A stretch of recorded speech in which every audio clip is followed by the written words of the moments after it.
Oh yeah, welcome to Wrestling Uncensored. I'm Dave Simon. Johnny North is right here with me. RingsideReport.net is the website. Go there, check out everything that we do. You can download every episode of Wrestling Uncensored, of Ringside Report. You can watch all our shows on the YouTube channel. All the info for everything that we do is over on our official home, RingsideReport.net. If you're watching this on YouTube, thank you for joining us. Hello. Subscribe to the channel while you're here. Like the video. Leave a comment. If you're listening to us on the radio, if you're listening to a podcast version of this show, you can always watch the show on YouTube. You can see Johnny North looking all festive with his cool little Santa hat that he's wearing right now. And you can see what the studio looks like. You can see the faces I make at Johnny North when he says all the wild and wacky stuff that he says to me here on Wrestling Uncensored when we're talking about the WWE and AEW. AEW is done for the year. They are not going to be doing a show on Wednesday night because it is, of course, Christmas. Merry Christmas to all of you celebrating. Happy Hanukkah for all of you celebrating that. And happy Kwanzaa, a Kwezi Kwanzaa for all of you celebrating Kwanzaa. I don't know how many people are celebrating that, but if you are, hey, good on you.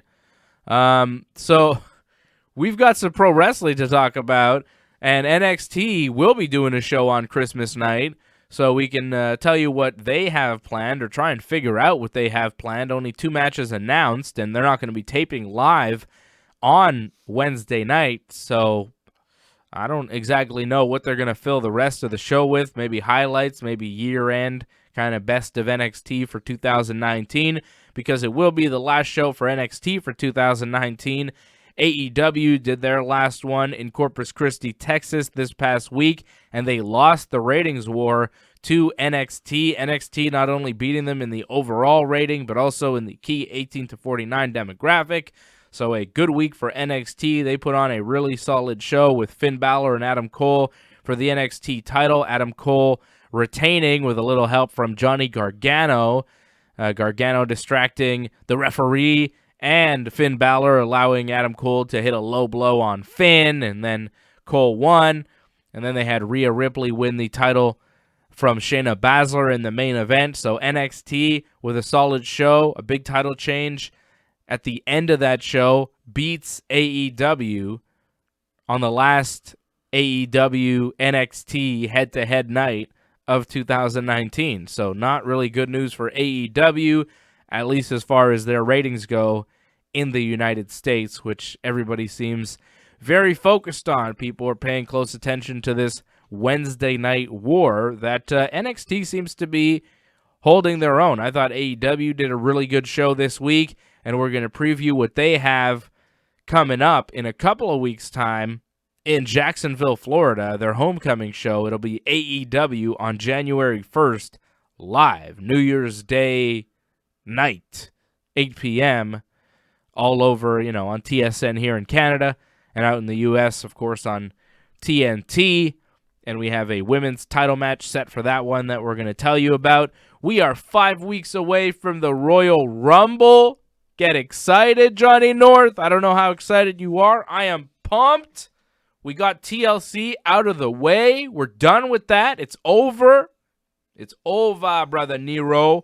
And we can move on to more important matters like the Royal Rumble. This is where it all counts. This is where dreams come true. Wrestling futures are made at the Royal Rumble. And we are only 5 short weeks away from one of the biggest shows of the year. It's one of my favorite shows of the year. It's going to go down in Houston, Texas at Minute Maid Park, the home of the dreaded Jose Altuve and the Houston Astros. Because they eliminated the Yankees. You're mad at them. Yes, I am a Yankee fan, and I do not like the Houston Astros, but we got Garrett Cole, so get ready. 2020 World Series is coming to the Yankees, but that's another story for a different kind of show. We're not talking baseball here. We're talking about the Royal Rumble, pal. But I do like it's going to be I like that it's going to be at Minute Maid Park. It's cool when they do Royal Rumbles in those baseball stadiums. It's a different look for a wrestling show. Well, they did that last year, if I'm not mistaken, right? And yeah. Yeah, it had a very cool kind of feel to it. was a very long entranceway, if not mistaken. So It's not the same look as a football stadium, but it's huge and you could fit a ton of people in there. But the way the set looks and the way the ring is placed, it's different and it's cool. It feels like a special type of venue, and they only really are doing it once a year for the Rumble. So good on them. I think it's fantastic. And thank goodness that they're all the way out like in Texas, because it needs to be hot. It can't be somewhere here in Montreal where it's going to be freezing cold. Olympic Stadium, that would never fly here. It's an indoor stadium. Why not?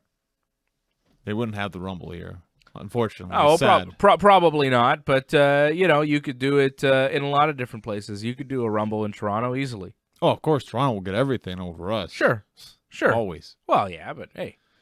We have listeners and viewers all around the world, right? We have listeners and viewers out near Toronto, so they're happy about that. So people in New York, they're going to get the Rumble. We got people out in Houston, Texas, and they're happy that they're getting the Rumble. Why you got to be so selfish all the time, Johnny North? You always want things to come right to your front door. And even when the WWE does come to town, like they're coming next week to Montreal, Whoa, it's not Montreal. Well, Laval, whatever, you don't buy tickets. So you complain that they don't come here, and then when they do come here, you don't even show up. So it's Laval. That's why. Yeah, okay.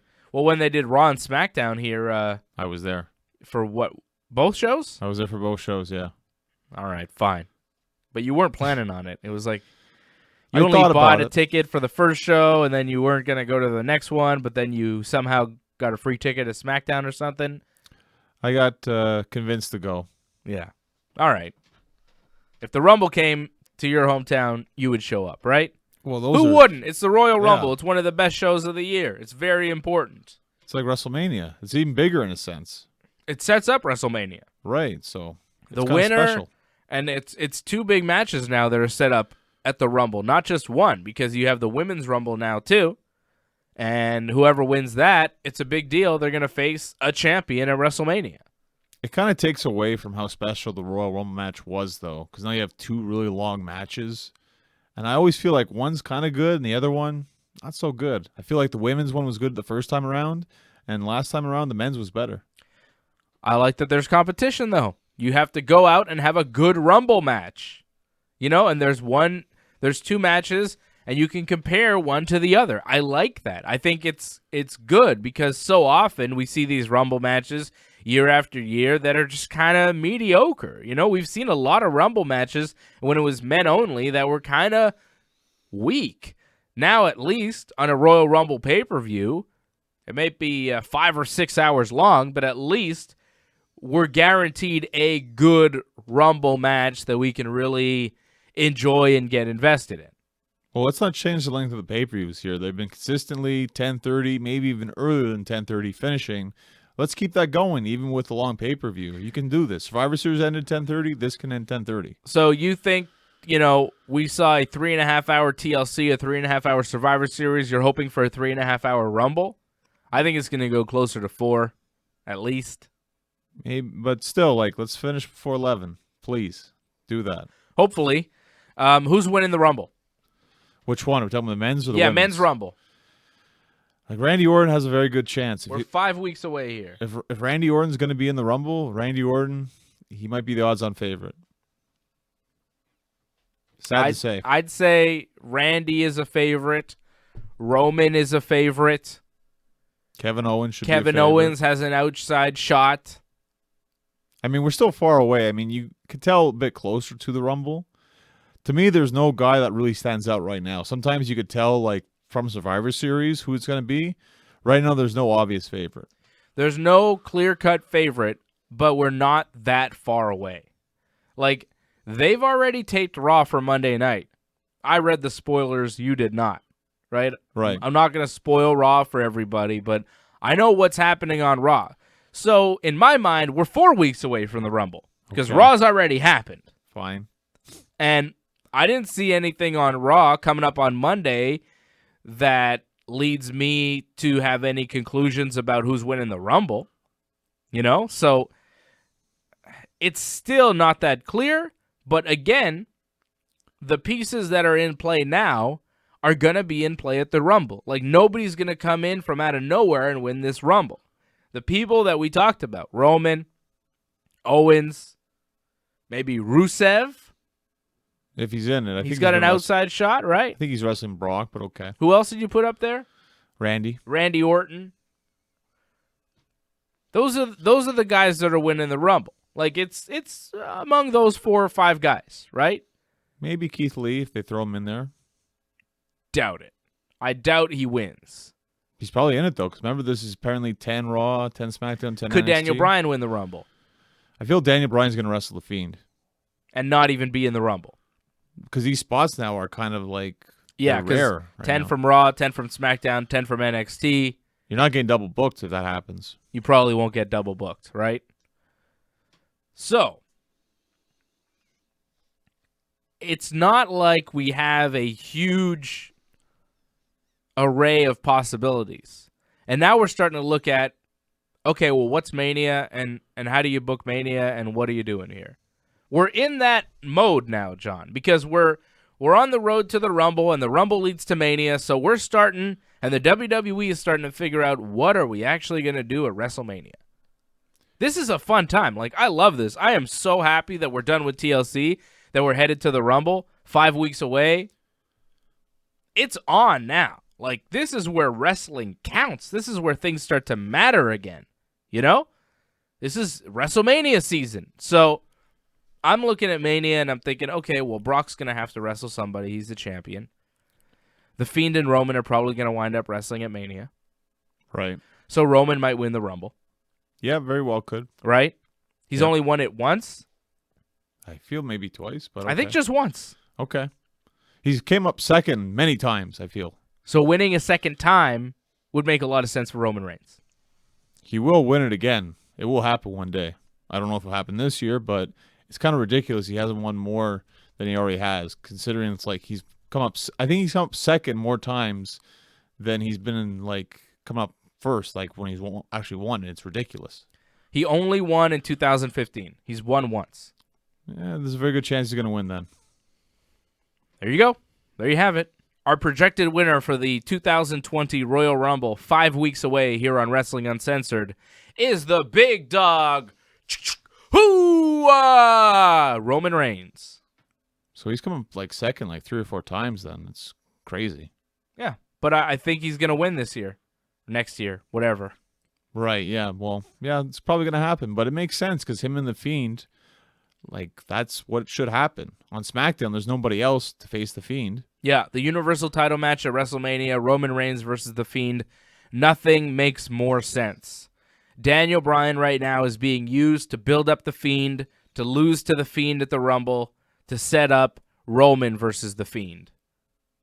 The Fiend is being built up so that the superhero, Roman Reigns, can take him out. And that's what's happening. That's a WrestleMania happy ending. That works. He beats Seth, he beats Bryan, so that Roman could beat him. That's the pecking order of the WWE. Everybody falls to Roman. It's the way it is. And I think Roman Reigns winning the Rumble makes a whole lot of sense. It's not fun. It's not exciting. Doesn't shake up the business. But it seems like where they're headed right now, 5 weeks away from the Royal Rumble. Also, if you look at Brock Lesnar's potential opponents, that's where, you fall into, you're probably going to have a few matches to set up some sort of title match for Brock. Like, you're going to have some sort of number one contenders thing, some sort of elimination chamber thing, because as we mentioned, there are so many options out there for Brock. There are fewer options out there for Bray, right? For The Fiend right now, you look at SmackDown and the landscape, it seems obvious that Roman Reigns is going to be the guy for him going forward.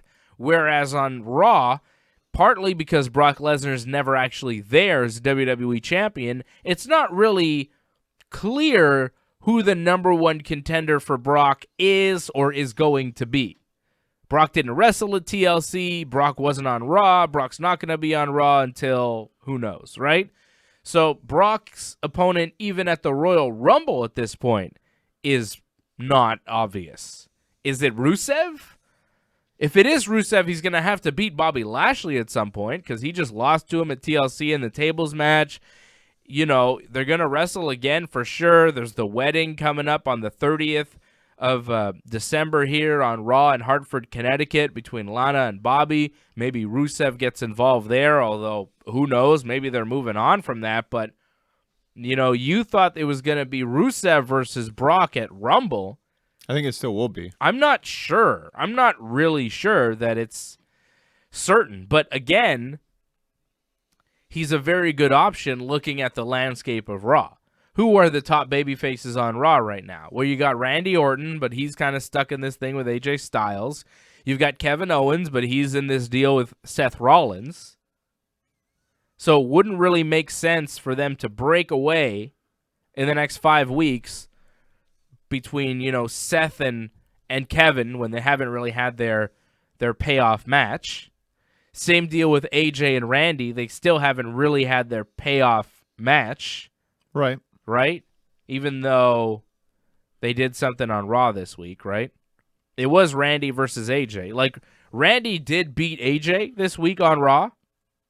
But Randy, I could tell you that Randy and the Viking Raiders are going to wrestle AJ and the OC in a 6-man on Raw coming up on Monday night.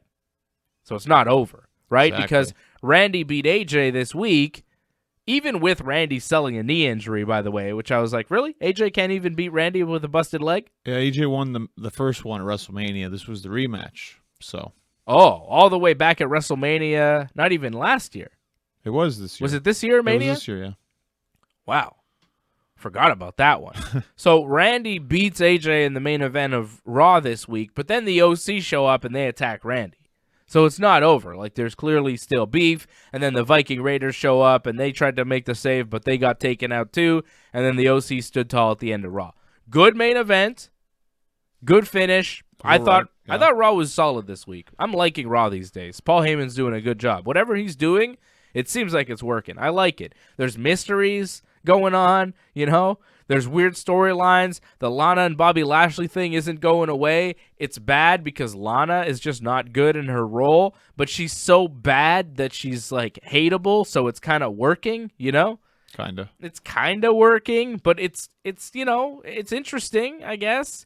Eric Rowan's got something in a cage. We're trying to figure out what it is. No one knows what it is. You know, Rey Mysterio is a champion. That's always good. Becky Lynch is on Raw. That's always good. Charlotte's there. Asuka's there. Like, there are good elements to Raw. Kevin Owens is a main part of Monday Night Raw. Like, it's not a terrible show these days. A lot of people were down on Monday Night Raw for a long time. But I'll tell you, if you haven't watched Raw, you might want to give it another shot. Ricochet's on Raw wrestling every week. Matt Hardy's on Raw. He actually wrestled Ricochet. Like, Raw was good this week. See, you tell people to watch Raw, and now we're going to a taped Raw, and you know how... Oh, it's going to be bad. So you tell watch people... Raw when it's live. Do not watch Raw this coming Monday. It's going to be terrible. I already know what's going to happen. It's not going to be good. So, yeah, skip this week. It's the next week, right? Yeah. Okay. But for the most part, Raw has been good over the past month. It's been good. I did not fall asleep watching Monday Night Raw this week, so that means it was probably pretty good. I have not been dreading watching Raw like I had in the past. Like, there were next week or this week. Yeah. There were weeks there where I was like, man, I don't want to sit through 3 hours of this. I cannot sit through more of this Corbin whatever stuff that they're doing. You know, SmackDown. Now I skip SmackDown because who cares? It's terrible.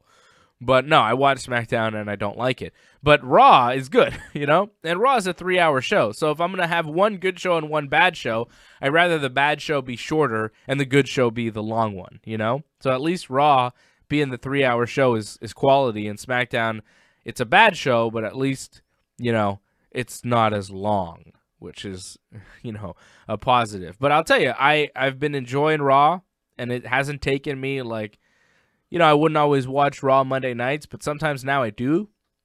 And, you know, I watch it Tuesday morning and I get through it right away. Like, I sit through the whole show and I don't, you know, sometimes I'd be like watching it on a Tuesday morning and then The Miz would show up and I'd be like, nope. And I'd pause it and I'd go do something else and I'd come back to it Tuesday night and I'd try to get through it. And, you know, it would take me a couple days because it was so rough and bad to watch that I just couldn't get through it. It was hard to sit through. But these days I'm watching Raw and I'm like, oh yeah, cool. This is next. I'll watch this. And I'm into it. It's good. AJ Styles is wrestling, Rey Mysterio, Kevin Owens, Ricochet. Like those four guys I mentioned is reason enough to watch Raw. AJ, Ricochet, Ray, and who else did I say? Well, it was also just mainly the gauntlet match. There's good wrestlers. Matt Hardy's wrestling, you know? The gauntlet was a 1 hour match, and like that was good except for the finish. So, well, the gauntlet didn't have a finish, which is a real problem when you're sitting through an hour-long match. Well, I mean, I enjoyed the action. The action was fine. It was like the whole second hour of Raw, though, and it's supposed to be for a U.S. title shot. So Akira Tozawa beats R-Truth. Truth did a fantastic promo, though, by the way. He did. When he talked about he wouldn't be in the WWE if it weren't for his childhood hero, John Cena. Who he's bashed before in promos. He's older than Cena, too. Truth says he used to watch Cena do his U.S. Open Challenge every Saturday morning on TV, which is like so good. And he wants to, be the U.S. champion so he could do the same thing as his childhood hero, John Cena. But then, of course, Akira Tozawa beat R-Truth, and Truth is still the 24/7 champion, so the Job Mob chased him out of the arena, and then Ricochet shows up, and then he beats Akira Tozawa, and then Matt Hardy shows up, and Hardy got a gigantic pop, and when Ricochet beat him, Ricochet got a lot of boos. Well, the finish to that, too, was also like, what just happened? Was that a 3? Yeah, what was that finish? Just a roll-up out of the Twist of Fate? And even like Lawler said, it was like, well, no, that was 2. Oh, yeah. It was 3? What? People love Matt Hardy, and they don't like that he's just another guy getting jobbed out on Raw. That's what's happening, WWE. Maybe they're just burying him while his contract runs out, and then they're just going to release him at some point. That's what it looks like to me. I didn't feel like that was a burial. I mean, burial is like you just get no offense in whatsoever. You get completely squashed. I mean, yeah. He had a competitive match with Ricochet. It's not that bad. No, but he's not winning. He's not winning. At all. Huge problem here is it's too many face versus face matches. Like the whole gauntlet, half the gauntlet was that. I think. Ricochet, Matt Hardy, and then you had Humberto Carrillo versus Ricochet. Actually, most of the gauntlet was this. What the heck? Yeah, it was pretty much all face versus face. Tozawa and Truth, face versus face. Rico and Tozawa, same deal. Tozawa's not a heel. No, he's not usually. Matt Hardy comes out, another babyface. And then Humberto comes out, another babyface. There was one heel in this match, so Humberto beats Ricochet, and then Andrade, the lone heel in this hour-long gauntlet, he comes out, and then, he does his heel thing. He hits Humberto with his DDT on the arena floor, like he pulled up the mat and he hit him with the DDT. And then Rey Mysterio shows up and he chases Andrade away, and then the match just ends. There was no finish.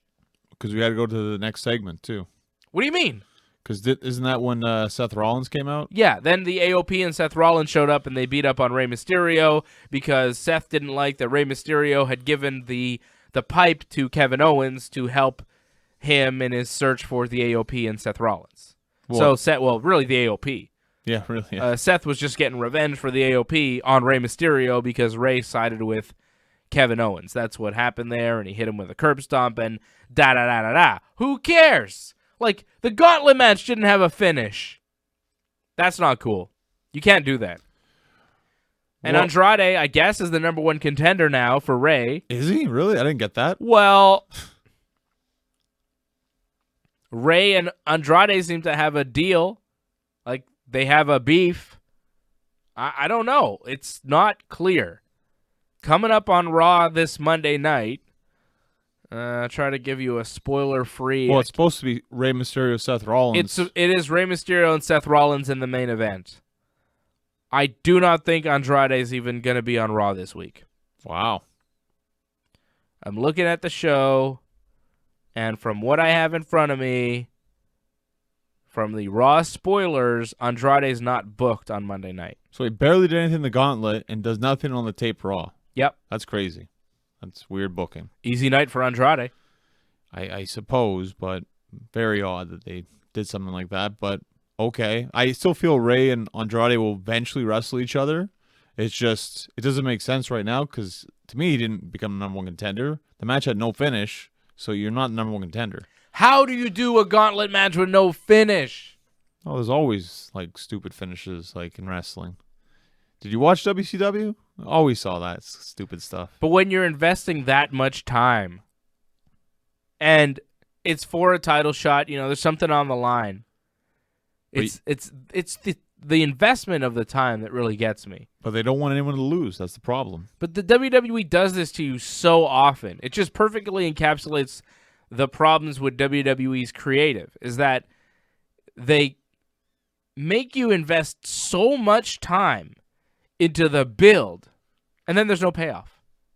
That's the WWE, and that's why people are turned off. Because there's such a build. Like that gauntlet match is just a build for who's going to win this thing at the end. And then there's no winner. There's no payoff. It's an hour long. We sit through this thing. It's the second hour of Raw. Match after match after match. And then at the end, there's no winner. It's not good. And that's what the WWE does time and time again. Well, they just use it to help build their main story, which is Seth Rollins. And it's just like, well, nothing's going to happen here.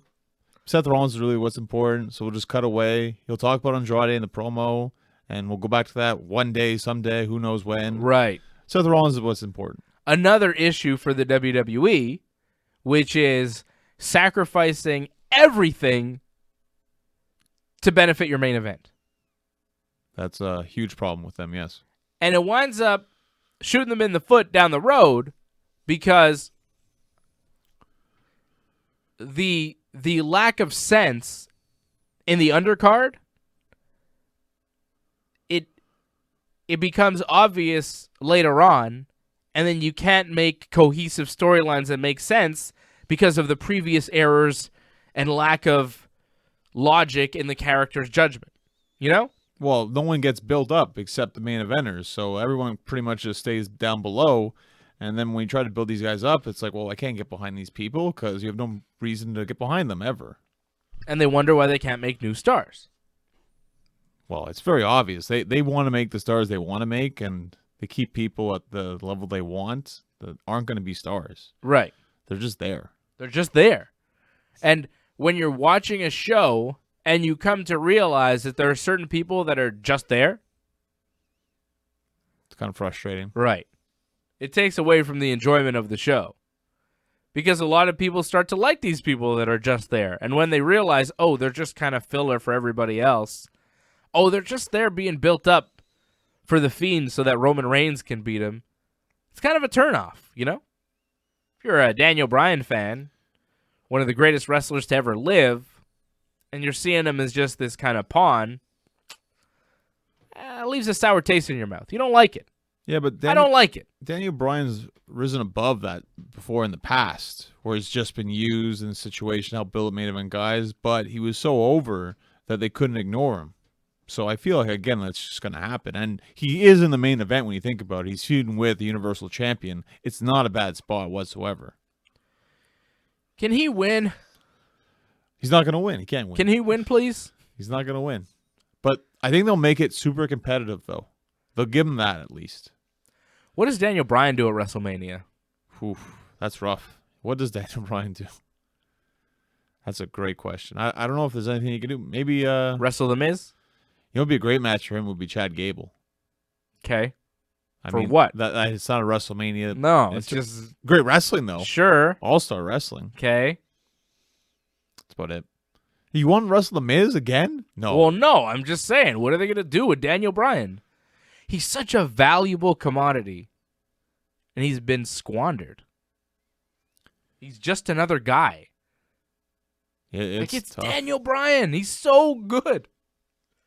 It's so sad what they do, you know. It's such a lack of anything for Daniel Bryan. Like, okay, he's feuding with the Fiend and he's got his little thing going and he cut his hair and, you know, but what's really going on here? Like, everybody expects that he's going to lose to the Fiend at the Rumble and then what? And then Actually, what? whoa, they He built, could wrestle Nakamura maybe at WrestleMania for the they U.S. built title. that up, yeah. Okay. Hell of a match. I think that would sell. I'm not against it. That's honestly best case scenario right now, looking at the landscape of WWE for Daniel Bryan. I'd say best case, it's Bryan versus Nakamura for the U.S. title. That Sami Zayn thing never really finished. Nope. So bring it back. Makes sense. Okay. There you go. You're satisfied. You're happy now. I mean, if you tell me Daniel Bryan and Shinsuke Nakamura are going to wrestle at WrestleMania for a championship, I'm not going to argue with that. It's two of the best in the game. Wrestling for a belt. Yeah, do that. Okay. That's cool. I mean, Bryan should be the top guy. He should be the champion. He should be the number one, you know. Or Intercontinental champion, right? It's not the U.S., sorry. It is the Intercontinental. Ray is the U.S. I was saying U.S. Shinsuke is the Intercontinental champion. I forget because he's just so rarely on TV. When you think about all the great matches for the IC title and to have that at WrestleMania, yeah, that's pretty big. Yeah. That's your Intercontinental title match. Shinsuke Nakamura, Daniel Bryan. That's money. Go. Okay. I'm satisfied. Will they give it to me? I think they will. I mean, what else would they give you? I don't know. I really have no idea. I think it's that or Shinsuke against Sammy.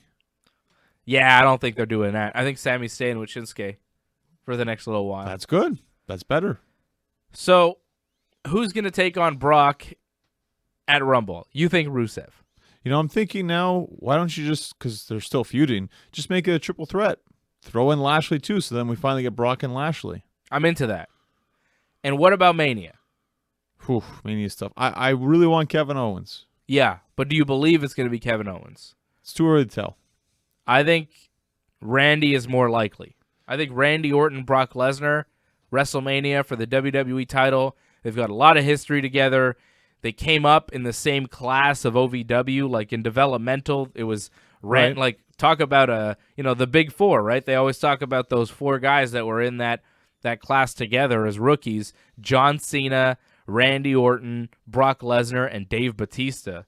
It's a pretty awesome crew right there. Randy and Brock are the only two left standing. Them wrestling for the WWE Championship at WrestleMania, it makes a lot of sense. Randy got beat up by Brock at SummerSlam a couple of years ago, got busted open with elbows. Vicious assault by the Beast. There's a story there. There's a big match there. There's a lot of history there. And I'm thinking about marquee names going up at WrestleMania. Like, I believe in Kevin Owens just as much as you do, but I'm thinking about what Vince McMahon would want to do. Marquee names on the grandest stage. Randy Orton fits the bill. Can't argue with it, John. But if you're the Randy Orton fan here, right? This is me saying this. I'm not the big Randy guy, but if I was the WWE, I would put Randy in there with Brock, and I'd have Brock beat him again.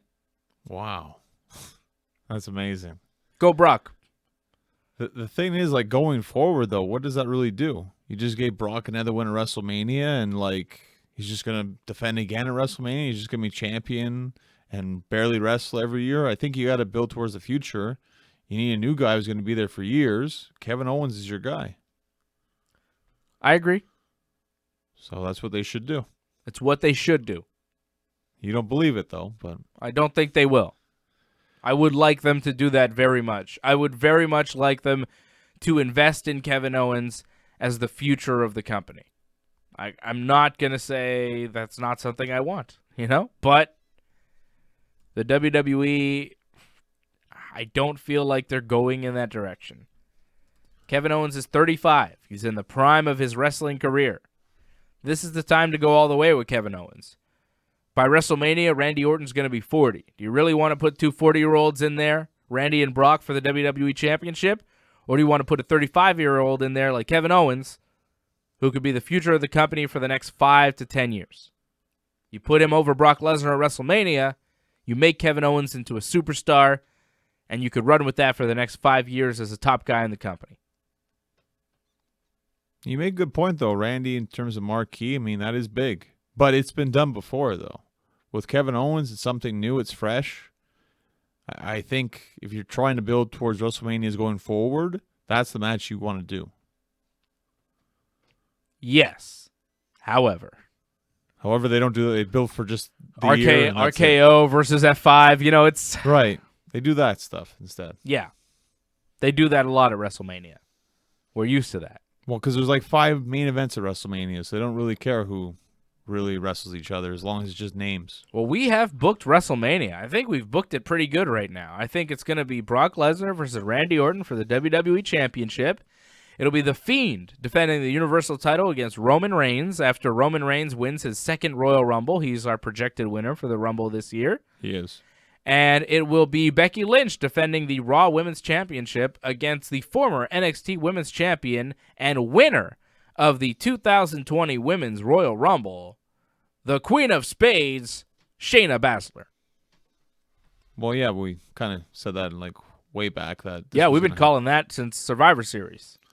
Because she won. She beat Becky, so it's like she has to come back and wrestle Becky at WrestleMania. And now she's no longer the NXT Women's Champion, so it all makes sense. It's all falling into place. Yeah, she drops the title to Rhea Ripley 5 weeks before the Royal Rumble. I expect Shayna to be in the Rumble. I expect Shayna to win the Women's Rumble and go on to face Becky at WrestleMania. And maybe even have, Ronda in her corner. And I think that's when you do the first ever on-camera angle between the 4 horsewomen and the 4 horsewomen. You do, some deal with Becky having to fend off Ronda, Marina, Jessamine, and Shayna, and then Charlotte, Bayley, and Sasha make some sort of save, and you have a face-off set up for down the road, SummerSlam, Mania, whatever. But I think that's when you do the first ever. They've never done it on camera. Ronda's 4 horsewomen and then the WWE 4 horsewomen. Those two kind of facing off in the ring. That's a WrestleMania moment. That's what I would do. But you don't think at WrestleMania, by the time we get to that point, we're not going to see Bayley versus Sasha for the SmackDown Women's Championship? Because I feel like that's where we're going. Why? Because I think Bayley's going to beat everybody on SmackDown. Sasha's going to be the only one left come Mania. Maybe. I mean, I don't know about that. Matches make sense. Yeah, it's big, but I don't know if that's where they're going. Sasha and Bayley, I see them both as heels right now. Right, for now. A lot of time, though. A lot of time. Yeah. I hadn't really thought about that, what Bayley was going to do or whatever. Well, will she still be champion too, right? Yeah, I don't know. I don't think they've really thought about that. I think that's less important right now than the other matches we talked about. It's not a big main event, but it's a big match. It doesn't affect the Rumble winner. I think right now we're focused on who's winning the Rumble, and we have predicted that Roman Reigns and Shayna Baszler will win the Rumble. This is our first show on the road to the Royal Rumble. We've made our predictions 5 weeks away. Let's see what happens. We got to take a short pause here. We're going to talk about AEW when we come back. They had a rough week in the ratings, but I thought they had a really good show, and they have a big show coming up in a couple of weeks' time on the 1st of January in Jacksonville, Florida. A short pause here for the radio side.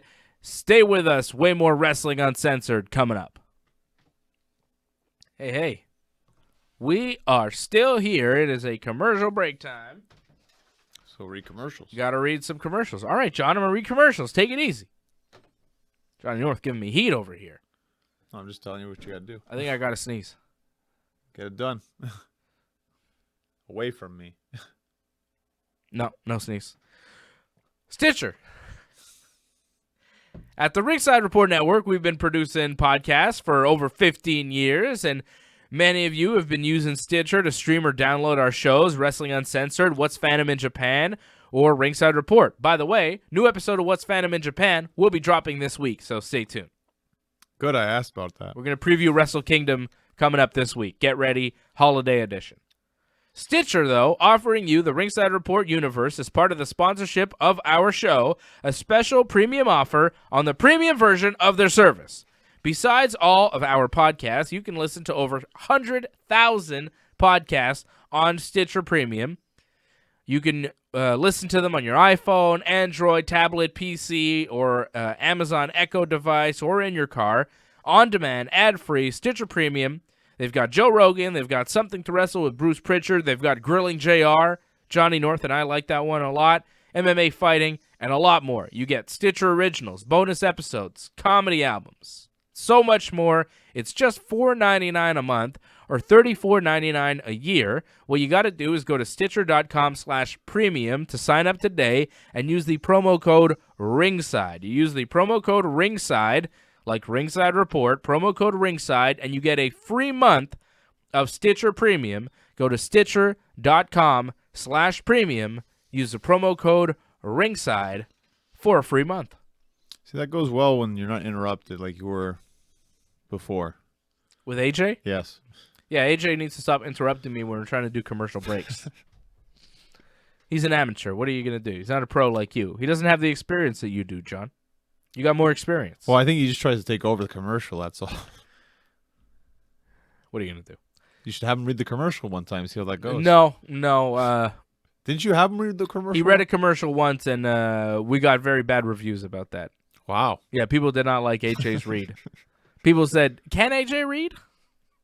I think he did all right, but oh well. Other people I talked to did not like it. Those are important people, I guess. It's too bad. Yeah. Anyways, we got another one to go to. IP Vanish. Now, we've been telling you about IP Vanish to secure yourself on the internet. The folks at IP Vanish want to make it easier for you during this holiday period for your friends and family. Now, IP Vanish consistently tests as one of the fastest VPNs in the industry, so you never have to worry about lag or latency. They've got their new gadgets, and now you can help protect all of them. Tell them, or better yet, gift them IP Vanish for securing connected devices from third-party interference. You don't want that interference from the third party. And now, any user visiting IP Vanish from December 20th through January 2nd can save up to 73% on a VPN plan. So this is on right now, okay? Until January 2nd, right now, you can save up to 73% on a VPN plan with IP Vanish. That's as low as $325 a month. Only a secure VPN like IP Vanish can truly keep your internet activity secure, especially if you use your phone or your computer on public Wi-Fi hotspots like at a cafe. You know, if you're using those Wi-Fi hotspots, you got to be secure. You don't want to just open your device to anybody out there. They could hack you. They could do bad things. They could find your information. They could steal from you. All sorts of bad stuff can happen. You need to protect yourself. You need to use IP Vanish. Now, a great benefit for listeners and viewers of the Ringside Report network is streaming live sports. When you establish a connection to an IP Vanish server, it'll mask your IP address. It's as though you're using the internet from your server's location. Now, IP Vanish is available as user-friendly software for all of your devices, including Windows, Mac OS, Android, iOS, and Fire TV. Now, if you sign up for a subscription that includes a 7-day money-back guarantee using our link, Ringside Report will get a little piece back, and it'll help us produce more content, which you're already seeing. AJ and I did a 4-hour UFC watch-along marathon for UFC 245, and then I was back the next night with Johnny North for a TLC watch-along. And this is all thanks to you helping us, signing up to Stitcher, signing up to IP Vanish. So what you got to do is you open a browser window, you keep listening, you keep watching, you go to vpn.ringsidereport.net, and you sign up today. It's that easy. vpn.ringsidereport.net.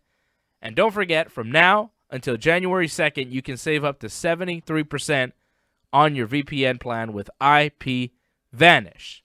Go there. Check them out. It helps us a whole lot. Thanks. Don't be Paige.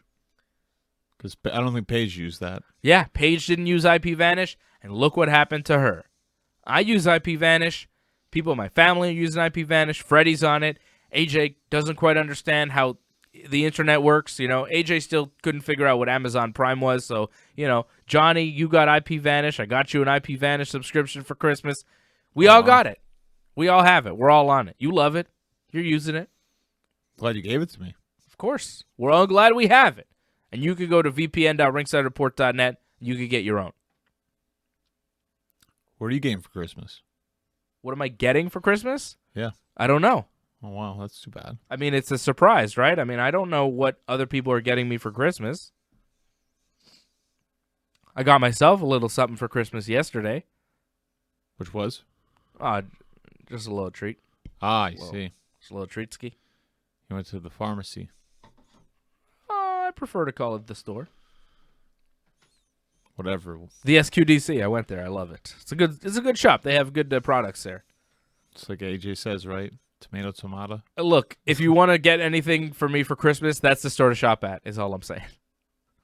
If you want to get me something really nice for Christmas, go to the SQDC. That's really what I'm looking for. Just get me that. I'll be happy with that. Anything from there. Yeah, you really can't go wrong. Just get me anything from that one store, and I'll be pleased. Duly noted. Yeah, I mean, I'm not hard to shop for. If you want to get specific, we could go to a high THC percentage sativa if you really want to get something that I'll really love. Or get me IP Vanish. Well, no, I already have IP Vanish. I can only have one subscription to IP Vanish, but you can never have enough high THC percentage sativa in your life. You at least, I'm sure. Well, I can't. No, I'm sure you. I mean, if I gave you one little piece, you'd be like, that's enough. I don't want this. You don't want it. I don't want it. You don't want it. It's not Cheech and Chong over here. It's just Cheech, no Chong. There's no Chong. You're Cheech and Chong put together. That's why I love Freddy. Where's Freddy? It's not here. A ghost. Missed that guy. The ghost of Christmas past.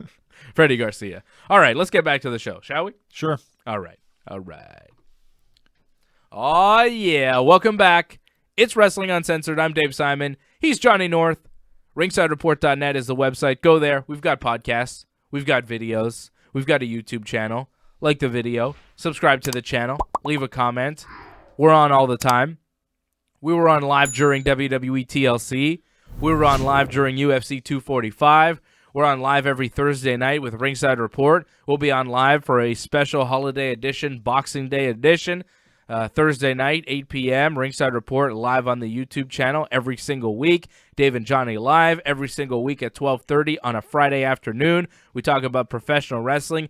Check it out because we're going to be doing a very special year-end edition of Dave and Johnny Live coming up on Friday, and it's going to be a recap. We're going to do our year-end awards and our decade-end awards as well. The last episode of Dave and Johnny Live on the 27th of December, we're going to be doing our Wrestler of the Year, Wrestler of the Decade, Match of the Year, Match of the Decade, all that good stuff, recapping 2010 to 2020 and the year 2019. It is going to be a very big show coming up on the next episode of Dave and Johnny Live. Jam-packed. Wow. It's a lot to do in such a short amount of time, actually. Yeah. Well, it's not going to be a in-depth review of the whole decade because that would take 10 years. Yeah, that'd be way too long. Don't have time for that. We'll do what we can. Yeah. We'll give you our version of a decade in review for professional wrestling, right? Quick recap. A Dave and Johnny Live, only as we do. Although this week's Dave and Johnny Live was roughly an hour. It's a long show, Dave and Johnny Live. Depends on the week. Sometimes it's 20 minutes. Sometimes it's an hour. It's a free-form, free-flowing show. Well, something like this, when you go best ofs, it can be pretty long. Yeah. A lot of good stuff, right? A lot of good stuff. Good stuff for AEW this week. I like Dynamite, even though they lost the ratings war to NXT. NXT had two big title matches. Adam Cole beating Finn Balor to retain the NXT men's title. Rhea Ripley in the main event beating Shayna Baszler to win the NXT women's title.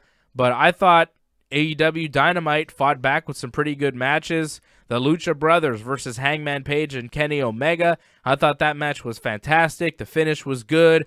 You know, Hangman and Kenny have a little bit of miscommunication there. Hangman bumps into Kenny with the buckshot lariat, and then Kenny takes the pinfall after the finish from the Lucha Brothers. That match was fantastic. And again, can't say enough good things about Kenny Omega. He's the best wrestler in the world today. Well, there's a lot of good energy. The crowd was into it right from the start. It just felt like that match really could have been, I think it was the best match of the whole night, actually. And that's another problem, though, with AEW. Yes, the first match is great and fantastic, but it never reaches back to the greatness of that first match. It peaks, like, too early, AEW. Maybe. Sometimes they have really good main events, but I think this week, you're right. The opening match was better than anything else they had on the card. But again, it's Kenny Omega. It's hard to top Kenny Omega.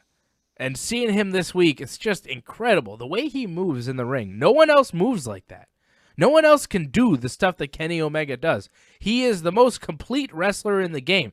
He can do power, he can do high flying, he can do technical, he can do everything. The guy is so versatile, so athletic, so incredible. There's nobody better than Kenny Omega, and that's why it continues to frustrate me that he's not a bigger star and not doing a bigger story in AEW. He's stuck with this Pac thing, you know? He's still feuding with Pac, which, cool, good matches, whatever, but it's been going on for a long time, and I don't really see a resolution or an end in sight. Pac showed up on the big screen after Kenny's tag team match, and Pac was sneaking up on Kenny's buddy Michael Nakazawa, but then when Kenny went backstage to find them to save Nakazawa, neither of them were there, and then the Lucha Brothers attacked Kenny, and then that was it. Hangman kind of made the save for Kenny. He was like, no, stop attacking Kenny Omega. So Hangman and Kenny kind of have a little bit of a miscommunication, but they're still friends, right? So that was kind of cool, and that all happened during a commercial break, the Lucha Brothers attack and Hangman showing up, but you saw it on the picture-in-picture that they do there during the commercial. But, you know, Kenny and Pac, it's good wrestling, it's good solid stuff, but I'm just not feeling it. I'm not feeling the heat there between these two, and they've been feuding for a while. They try to add the Nakazawa element into it, but I don't know if that's enough to really get you fully into this match and really invested into, oh man, I hope Kenny gets that evil Pac, or Pac, I want him to win and really take it to Kenny. Like, I'm not feeling it right now. Well, you're going to get lost next week because this is going to carry over to their other show, Dark, apparently. Oh. Whatever Pac did to Nakazawa, you're going to find out on Dark. So. Well, I'm going to watch Dark. I try to watch Dark every week. That's going to come out on Tuesday night, which is good. Nice Christmas Eve episode of Dark, because AEW is not doing an episode of Dynamite next week, so they're putting out new content. I'm sure Dark will get more views on YouTube than it normally gets because it'll be the only AEW show that fans have to watch that week. Like, people that normally just watch Dynamite will be like, well, maybe I'll watch Dark this week because there's no Dynamite on Christmas night. Well, a lot of people just watch week-to-week television, so if you're doing that, you'd be kind of lost if the storyline progresses heavily. So we'll see what happens on AEW Dark, I guess, with the Kenny and Pac thing. But you know what I'm saying about Kenny? Like, he's so good, it just doesn't feel like he's in a main story. Well, he's in, like, 2 stories right now. He's feuding with Pac, and he has problems with Hangman Page, and he's got this whole problem that he's kind of lost his confidence, doesn't like his spot that he's in, kind of thing. I thought he was turning heel, but I guess he's not turning heel. Yeah. But you look at Kenny Omega, and you look at the pecking order of storylines in the company right now. Like, what are the biggest stories in AEW? Jericho, Le Champion with Jon Moxley in the Inner Circle. That's one of them. Yeah. Right? The Young Bucks and whatever they're doing. Well, the tag feuding division. with Proud and Powerful, feuding with the Dark Order now, you know, doing all whatever. Right. The Young Bucks. Cody, whatever he's doing. Even Brandy and what she's doing. Like, Kenny he's further down the list, but he's the number one guy in the company. Like, there's nobody better in the ring than Kenny Omega. Nobody. And he's the best by far. I think Cody's been better, in my opinion. I disagree. In AEW? Cody is very good. Maybe in AEW. Maybe. But knowing what the ceiling is for Cody and what the ceiling is for Kenny. Like, I don't think we've seen the ceiling for Cody. I think he's still improving. But Kenny probably is too. Okay. And, yeah, Cody is working on this AEW. He wrestled in WWE. He's got the experience of wrestling on weekly TV that maybe Kenny doesn't have. But let's not pretend that Kenny Omega hasn't had some of the best matches we have ever seen. In Japan. Like, yeah, in Japan. Right, but AEW, not so You're going to much. tell me that Kenny Omega versus Kazuchika Okada was not match of the decade? Find me a better match in the last 10 years than Kenny and Okada. It was probably the match of that year. I think it was match of the year, match of the decade, match of the past 20 years, maybe. Kenny and Okada have had the best matches ever. Some of the best matches you have ever seen in your life. But you'd agree he hasn't reached that level yet in AEW. No. But he hasn't been wrestling for the world title against a guy like Kazuchika Okada. Nobody started off with Jericho and didn't win that one. No. Pac didn't win that one. So that's kind of his storyline, is like he used to be this great guy. Now he's not a great guy anymore. In 2020, Kenny Omega should become the AEW World Champion. Do you agree with that? That's tough. I don't know about that one. I think if Kenny Omega doesn't become the champion in the next year, it'll be a failure on AEW's part to make Kenny Omega the top star of their company. If I'm looking at AEW and I want to know who the top guy is in this company, I mean, to me, it's a no-brainer. How do you go against Kenny? How do you say, oh, somebody deserves it, somebody's better than Kenny Omega? There's just nobody better than Kenny Omega. There isn't. Well, the way I look at it, Jon Moxley's the next guy to be the AEW World Champion. I don't think so. I disagree. You think Jericho? Well, it'd be nice if Jericho beats him, but yes, I'd be very surprised. I think Jericho beats him. Wow. Jon Moxley is not AEW through and through. Jon Moxley works indie dates. Jon Moxley goes to Japan. Jon Moxley is not the guy that you want to make your world champion. Your world champion needs to be exclusive to the company. Jon Moxley's not that guy. You put Kenny Moxley, Omega is the next champion. You put Moxley over Kenny Omega. So that leads me to believe that... Doesn't mean you put Moxley over Jericho. No. Le Champion. We haven't seen any title changes yet. Why not make it that one at the next pay-per-view? Because Jericho's the best champion they have. He's very good. If you're going to do a title change, which they should do at the next pay-per-view, because, like you said, like we were talking about before the show, hasn't been a single title change in AEW history. Short history, but still. That's fine, though. I thought the Bucks could have taken the tag team titles from SCU. I don't think SCU's really getting over. They're a very good tag team, very good wrestlers, but I don't think it's translating to big ratings or big interest in the team. I like SCU.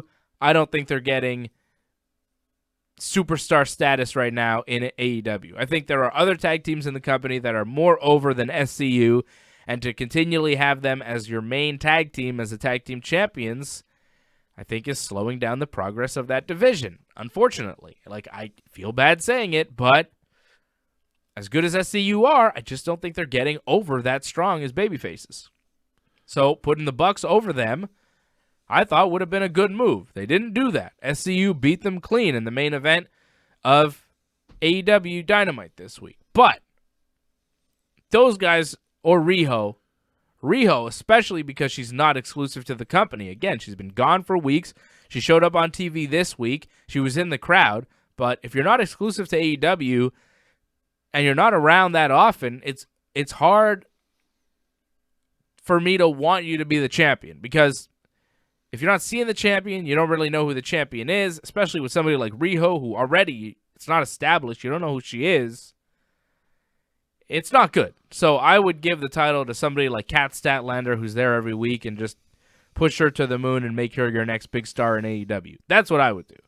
I would give the title to Statlander immediately. Like, Riho is good and all. She's a fantastic wrestler. She's got a lot of fans, but if she's going to go to Japan every couple of months for a month or two, well, that's no bueno. That's no good. So if you're going to do a title change, do not take the title off the most entertaining guy in the company, the most established star that you have, the best champion that you have, Le Champion, a little bit of the bubbly, Chris Jericho. No, Johnny North. I disagree with that. Do not put it on Jon Moxley, who is unproven as of yet. An unproven commodity, unlike Chris Jericho. I do not believe in Jon Moxley to entertain me and be the main guy on AEW Dynamite as the world champion. Compared to Chris Jericho? Are you kidding me? No way. No way. But Kenny Omega? That I'll accept. That makes sense to me. Kenny is a champion? for sure. Not Moxley. Jericho's a champion, but of course. Kenny as a champion makes so much sense. I mean, the history of professional wrestling. When you have guys that are in charge of the company, they have a stake in the company. He's an executive vice president. Right. Usually you put the belt on one of those guys. Usually the promoter, usually the booker gets the belt. I mean, let's not deviate from there's a reason why the booker got the belt. It's because you want to be able to trust your champion. You want to be able to believe that your champion isn't going to double-cross the company, isn't going to try and stick you for money, isn't going to leave, isn't going to go to Japan and lose matches that he shouldn't be losing. You don't want your champion to screw over the company. You want the champion to have a stake in the game. And who can you trust more than yourself as a promoter? Kenny Omega, like it or not, is one of the promoters of AEW. So make him the world champion.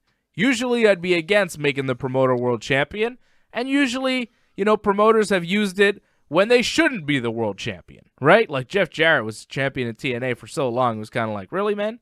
And Vern Gagne, and so many guys have been champion when it's kind of like, yeah, should you still be champion? Vince made himself champion. Triple H was champion for so long where it was kind of like, yeah, really? Even now, Triple H, when he comes back, it's like, should you be booked that strong, or are you just just booked that way because you kind of run the show? But in Kenny's case, like, he's 36 years of age, he's the best wrestler in the world, and you can trust him implicitly to be a guy that will represent for AEW and do the right thing as the champion. I don't trust Jon Moxley to do the right thing as a champion in AEW.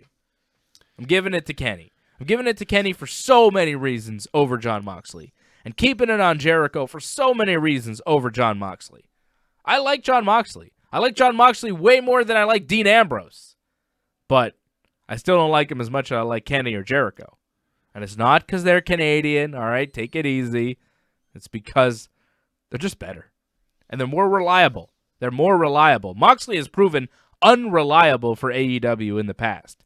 Having big matches, not showing up because of injuries, but then going to wrestle in Japan. Like, come on, man. What's he doing? You really want... This is your champion? You're going to give the belt to a guy who wrestled in Japan, got hurt, and then couldn't wrestle on your big pay-per-view against Kenny? It's no good. No. Not giving the title to that guy. So you have a problem. These things matter in professional wrestling. Making your shots, right? Being a leader. Being, a guy who will stick by your word. Being a company guy when you're the world champion. These things matter. So your problem is that he goes to Japan, he loses matches he shouldn't be losing. If you're the AEW World Champion, you shouldn't be losing to Juice freaking Robinson, brother. Yet, it's okay for Jericho to go to Japan and lose, right? Well, he was unreliable in Japan, too. Moxley was supposed to go and wrestle Juice in Japan, but he didn't show up. Jericho is scheduled to wrestle at Wrestle Kingdom. Yeah. Do you think he's going to win that match? I don't know. I don't know. I highly doubt it. I highly doubt Jericho's going to win. He's the champion. But who's he wrestling? Okay? Jon Moxley losing to Juice Robinson is not the same as Chris Jericho losing to the ace of the universe, Hiroshi Tanahashi. Hiroshi Tanahashi is like the John Cena, Hulk Hogan, everything put together of New Japan Pro Wrestling. Hiroshi Tanahashi is the man. You can lose to Hiroshi Tanahashi and lose no face. Losing to Hiroshi Tanahashi is an honor. My God, I can't wait to see Jericho and Tanahashi. Like, that's so crazy. My goodness, Wrestle Kingdom's going to be fun. Losing to Tanahashi is no shame. You could be the AEW World Champion, lose to Tanahashi. If Kenny Omega went over to New Japan and he lost to Okada or Tanahashi, I'd be like, yeah, all right, that's fine. That makes sense to me. Kenny's last match in New Japan before going over to AEW, he lost to Tanahashi. So certain guys, it's fine. Certain guys, it's not okay. Yeah, certain guys. Okada and Tanahashi. If you lose to those two guys, it's cool. I'm trying to come up with Naito, too. If you lost to Naito or Tanahashi or Okada in Japan, in New Japan, that's fine. All Jericho's losses are justified then, is what you're saying. Yeah, you lose to the top guys. If you go to the WWE and lose to Roman Reigns, is that a bad thing? If you're AEW champion, yes. Yeah, well, It looks really bad. it's different. It's different. The New Japan guys are kind of at a higher standard than that even. Tanahashi's a living legend. Well, I think people... Okada is probably the best pure professional wrestler there is today. I was thinking about it, and, like, Okada is very close to Bret Hart. He's one of the closest to Bret Hart that I've seen since Bret Hart.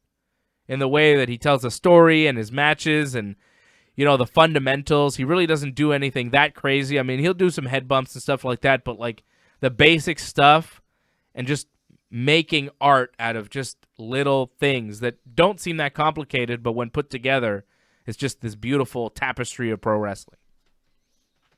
Okada's a genius. Tanahashi's a genius. Like, that's fine. You lose to those guys. By all means. Well, in the end, Jericho's going to have to lose eventually. To Kenny Omega. Okay. Or to somebody else that you make. Not Jon Moxley. I really don't want to see that. Well, you know you're going to see it the next pay-per-view. They're going to wrestle, but I don't think Jericho's going to lose. All right. He's such a good champion. He is good. These Brandy Rhodes promos need to stop.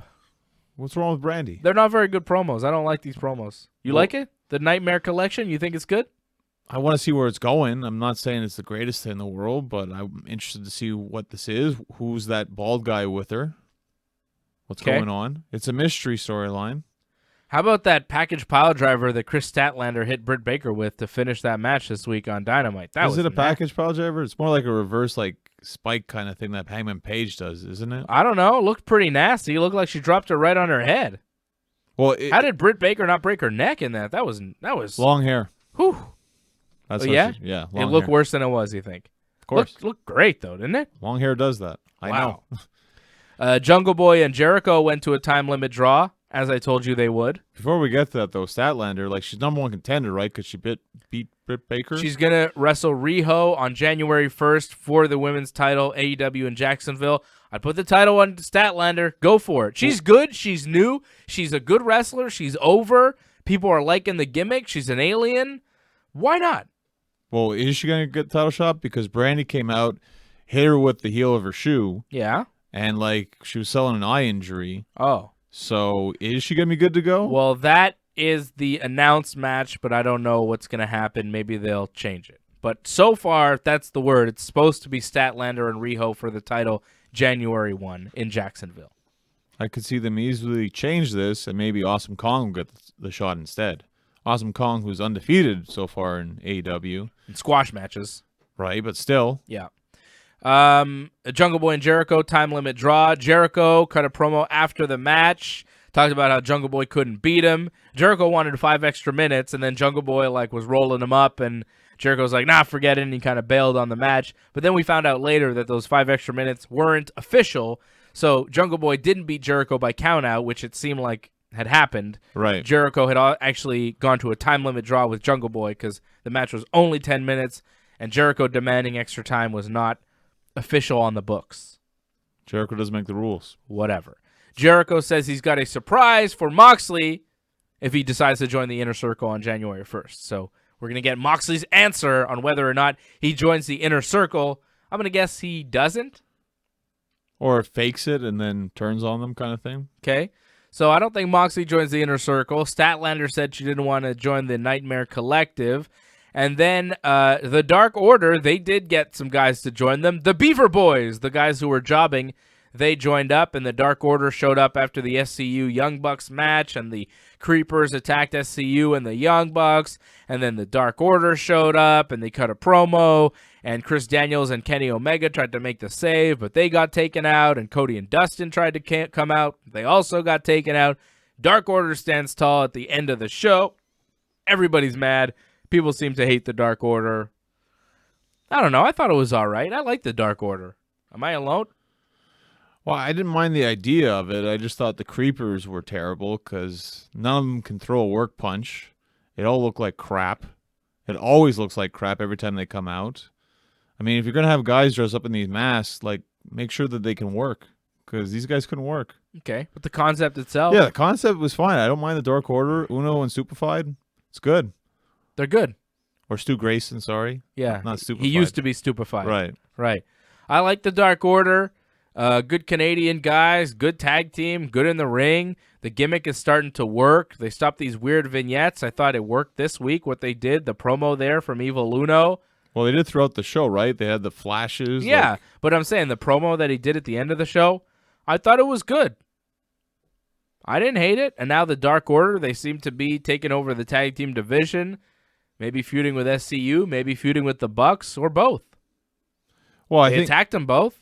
It's fair to say maybe Kenny doesn't win the AEW World Title, but in 2020, I could see the Bucks win the tag team titles. I'd be very surprised if they don't. You think the Bucks more likely to win the tag titles than Kenny to win the world title? 100%. You don't think so? Come on. Look at the competition that the Bucks have. Not as much. You think the Bucks will be the first members of the Elite to win a title? Yes. Maybe Brandy becomes the AEW Women's Champion. Is she Beats them still all. part of the Elite? Like, it feels like she's doing her own little thing. Like, Well, I mean, technically. The old Elite, anyways.